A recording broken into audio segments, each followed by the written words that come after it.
সবাইকে স্বাগতম। আজকে আমরা যে কোনো সংখ্যার বর্গমূল ক্যালকুলেটর ছাড়া কিভাবে বের করা যায় সেটা জানার চেষ্টা করব। এখন সংখ্যাটা যদি পূর্ণবর্গ সংখ্যা হয়, যেমন 25, 49, 36, 64, তাহলে তার বর্গমূল কিন্তু সহজে আমরা বের করতে পারি। বাট সংখ্যাটা যদি পূর্ণবর্গ না হয়, অ্যাজ ফর এক্সাম্পল 53, 61, 97, তাহলে কিন্তু সহজে আমরা এর বর্গমূল বের করতে পারি না, ক্যালকুলেটর ছাড়া পসিবল না। বাট আজকে আমরা ক্যালকুলেটর ছাড়াই এই সমস্ত সংখ্যাগুলোর বর্গমূল বের করব। এর জন্য আমাদের যে ফর্মুলাটা জানতে হবে সেই ফর্মুলাটা হচ্ছে √a plus minus b divided by 2√a।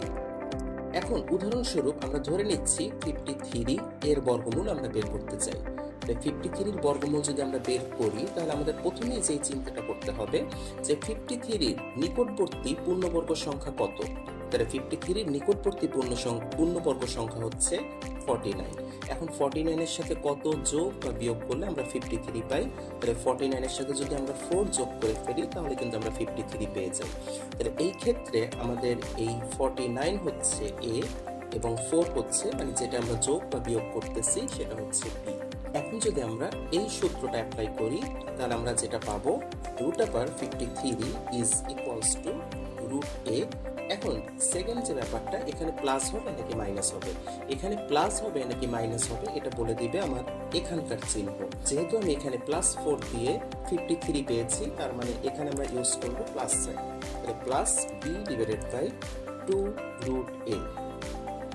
তাহলে দেখি √a এর ভ্যালু হবে √49, কারণ a মানে হচ্ছে 49, প্লাস b এর ভ্যালু হচ্ছে 4 ডিভাইডেড বাই 2√a বলতে 49। এখন আমরা যদি একে ক্যালকুলেশন করি, √49 মানে হচ্ছে 7 প্লাস 4 ডিভাইডেড বাই 2 ইন্টু √49 এর মান হচ্ছে 7। তাহলে এখান থেকে আমরা যেটা লিখতে পারবো 7 প্লাস 2 ডিভাইডেড বাই 7। তাহলে এখন এটাকে ক্যালকুলেট করলে আমরা পাবো 51 ডিভাইডেড বাই 7। এখন 51 কে যদি আমরা 7 দ্বারা ভাগ করে দেই, তাহলে আমরা পাচ্ছি 7 × 49।